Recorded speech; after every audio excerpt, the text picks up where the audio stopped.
সারা বিশ্বেই চিকিৎসা শুরুর অন্যতম পূর্বশর্ত রোগ নির্ণয়, কিন্তু এই রোগ নির্ণয় আসলে কারা করে থাকেন তাদেরকে চেনেন না, দেশের অধিকাংশ মানুষই আসলে চেনেন না। এবং এই যে টেকনোলজিস্ট যারা রোগ নির্ণয় করে থাকেন তারা না থাকার কারণে মানুষকে সরকারি হাসপাতালের পরিবর্তে বেসরকারি হাসপাতালে গিয়ে 3 গুণ 4 গুণ 5 গুণ এমনকি 10 গুণ পর্যন্ত খরচ করতে হচ্ছে এবং নানা ধরনের ভোগান্তি তো রয়েছেই। আমরা আজকে কথা বলবো সে বিষয়ে। আরোগ্য নিকেতনের আজকের আলোচনার বিষয় রোগ নির্ণয়ে দুর্ভোগ ও টেকনোলজিস্টদের যুগ যুগ ধরে বঞ্চনা। এ বিষয়ে কথা বলতে আমাদের স্টুডিওতে 3 জন টেকনোলজিস্ট উপস্থিত হয়েছেন। আমাদের সঙ্গে আছেন মোহাম্মদ আবু বকর সিদ্দিক, উনি একজন পিএইচডি গবেষক, যুগ্ম মহাসচিব, বৈষম্য বিরোধী জাতীয় মেডিকেল টেকনোলজিস্ট পরিষদ। সঙ্গে আরও আছেন মোহাম্মদ রিপন শিকদার, মহাসচিব, বৈষম্য বিরোধী জাতীয় মেডিকেল টেকনোলজিস্ট পরিষদ এবং একই সঙ্গে সাংগঠনিক সম্পাদক, মেডিকেল টেকনোলজিস্ট ফোরাম। সঙ্গে আরও আছেন একজন ছাত্রদের প্রতিনিধি, জুনায়েদ আহমেদ, যুগ্ম আহ্বায়ক, বৈষম্য বিরোধী মেডিকেল টেকনোলজি ও ফার্মেসি ছাত্র সংগ্রাম পরিষদ। আপনাদের 3 জনকে আমাদের সঙ্গে যুক্ত হওয়ার জন্য আন্তরিকভাবে অভিনন্দন জানাচ্ছি। আমি মহাসচিবের কাছেই শুরুতে জানতে চাই যে টেকনোলজিস্ট কারা, তাদের আসলে আইডিয়াল পরিচয়টা যদি বলেন, যে কিভাবে আপনাদেরকে চিনবে মানুষ। আমি একজন মেডিকেল টেকনোলজিস্ট, পাশাপাশি আমি পিএইচডি গবেষক পাবলিক হেলথের উপরে। তো আমি যেটা বলতে চাই, মেডিকেল টেকনোলজিস্ট এবং বাংলাদেশে যেটা সবচেয়ে আমাদের 18 কোটি মানুষের জন্য একটি ব্যাড নিউজ, সেটা হচ্ছে টেকনিশিয়ান নামক একটি গ্রুপ রয়েছে।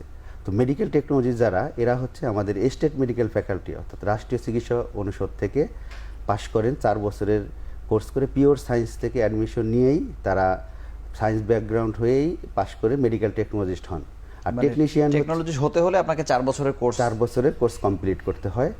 এবং টেকনিশিয়ান যারা, তারা হচ্ছে যে দেখা যাচ্ছে আমাদের সাথেই কোনো ল্যাবে হয়তো আমাদের অ্যাটেন্ডেন্ট হিসেবে কাজ করেন, বেশ কিছুদিন কাজ করে, সহকারী হিসেবেও কাজ করতে পারে না। না, সহকারী না, আমাদের অ্যাটেন্ডেন্ট হিসেবে জাস্ট আমাদের কাজের সহযোগিতা অথবা মানে ফরমায়েশ খাটা যেটা বলা যায়, রোগী ডাকা, রোগীদের হেল্প করার, প্রিপারেশন দেওয়া বা ড্রেস চেঞ্জিং, এই কাজগুলো করে থাকেন। কিন্তু দুঃখের বিষয় হচ্ছে যে এদেরকে আস্তে আস্তে তখন দেখতে দেখতে কিছু শেখার পরে বিভিন্ন মালিকপক্ষ কম বেতন দেওয়া লাগে। এই জন্যই হচ্ছে তারা এই টেকনিশিয়ান দিয়েই থানা লেভেলে, জেলা লেভেলে, বিভিন্ন জায়গায় এবং ইভেন ঢাকা শহরে অনেক প্রতিষ্ঠানে টেকনিশিয়ান দিয়েও এখনো চালানো হচ্ছে। কিন্তু নিয়োগ যাদের হয়ে গেছে বিভিন্ন সরকারি হাসপাতালে, সেখানে কি আপনাদের পোস্টে টেকনিশিয়ান নিয়োগ পেয়েছে এরকম আছে? না, গভর্নমেন্টে আমাদের পোস্টে টেকনিশিয়ান কোনো নিয়োগ নাই, বাট গভর্নমেন্টে আমাদের যে নিয়োগের সংখ্যাটা সেটা খুবই অপ্রতুল।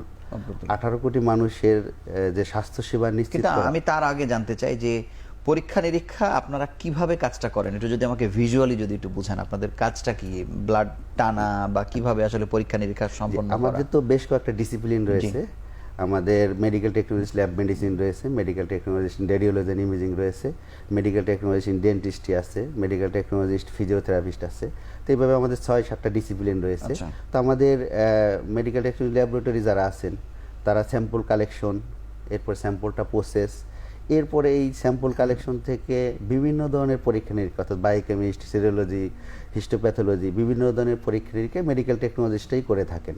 পাশাপাশি আমাদের রেডিওলজিতে যারা আছেন, তারা X ray, CT scan, MRI এগুলো সব করে থাকেন।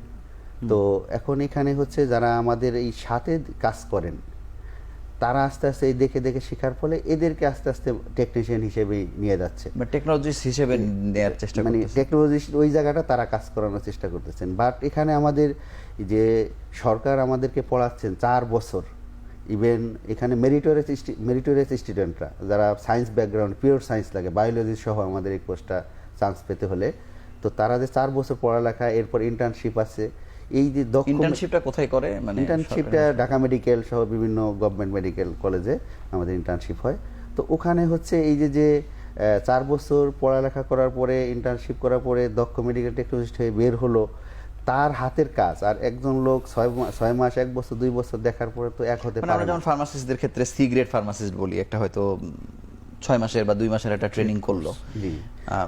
আচ্ছা, আমি আসবো সে বিষয়ে। আমি আবু বকর সিদ্দিক আপনার কাছে আরো একটু বিস্তারিত জানতে চাই যে আসলে আপনাদের কত মানুষ এরকম আসলে বের হয়েছে বা হচ্ছে তাদের ইন্টার্নশিপও শেষ হয়েছে, কিন্তু তারা আসলে সেভাবে যেই জায়গায় কাঙ্ক্ষিত পদে তাদের আসার দরকার ছিল আসতে পারছে না। মানে পরিস্থিতিটা কীরকম বাংলাদেশে? আপনি যথার্থ বলেছেন যে রোগ নির্ণয় হচ্ছে চিকিৎসার পূর্বশর্ত।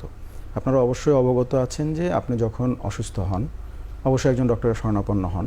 তো ডক্টরের কাছে যাওয়ার পরে প্রথম কাজটা যে ডক্টর যিনি করেন, যিনি থাকেন, উনি কিন্তু আপনাকে একটা প্রেসক্রিপশন দেন। প্রেসক্রিপশনে উনি আপনার হিস্ট্রি নেন, আপনাকে কিছু মেডিসিন প্রেসক্রাইব করেন, অথবা ম্যাক্সিমাম ক্ষেত্রে আসলে মেডিসিন প্রেসক্রাইব করাটা আইডিয়ালি ওনার পক্ষে, মানে এটা আইডিয়াল না, যদিও আমাদের বাংলাদেশে এই প্র্যাকটিসটা আছে। আইডিয়াল হচ্ছে বা বিশ্ব স্বাস্থ্য সংস্থার পরামর্শ বা মতামত হচ্ছে যে আপনাকে আগে রোগ নির্ণয় করতে হবে। আপনি আসলে কি রোগে আক্রান্ত এটা যদি আপনি না জানতে পারেন, আপনাকে আসলে সঠিক চিকিৎসা দেওয়া সম্ভব না। আচ্ছা। তো সেই জায়গা থেকে আসলে ওই আপনি যখন চিকিৎসকের কাছে যান, উনি আপনাকে কিছু টেস্ট অ্যাডভাইস করে দেন যে আপনি এই পরীক্ষা নিরীক্ষাগুলি করে নিয়ে আসেন, তারপরে হচ্ছে আমি আপনাকে ট্রিটমেন্ট দিতে পারবো, তার আগে কিন্তু আমি ট্রিটমেন্ট দিতে পারবো না। তো এই যে আমাদেরকে যে পরীক্ষা নিরীক্ষাগুলি করার জন্য ডক্টর সাহেব অ্যাডভাইস করলেন, আমরা আপাতভাবে যেটা দেখি যে আমরা একটা ডায়াগনস্টিক সেন্টারে গেলাম বা সরকারি হাসপাতালে আমরা পরীক্ষা করার জন্য যে বিভাগ, ল্যাবরেটরি বা রেডিওলজি বিভাগ যেখানে পরীক্ষা, আমরা সেখানে গেলাম। যাওয়ার পরে আমরা সাধারণ জনগণ যেটা দেখি যে আমাদের কাছ থেকে একজন রক্ত নিল, তারপরে আমি 1 দিন বা 2 দিন পরে এসে আমি একটা ফরম্যাটেড রিপোর্ট আকারে আমি ওখান থেকে নিয়ে গেলাম। তো এই যে পেছনে পর্দার আড়ালে যারা আপনার স্যাম্পল নেওয়ার পর থেকে রিপোর্ট প্রডিউস করা পর্যন্ত যেই কাজটা করলো, তারাই হচ্ছে আসলে আমরা মেডিকেল টেকনোলজিস্টরা।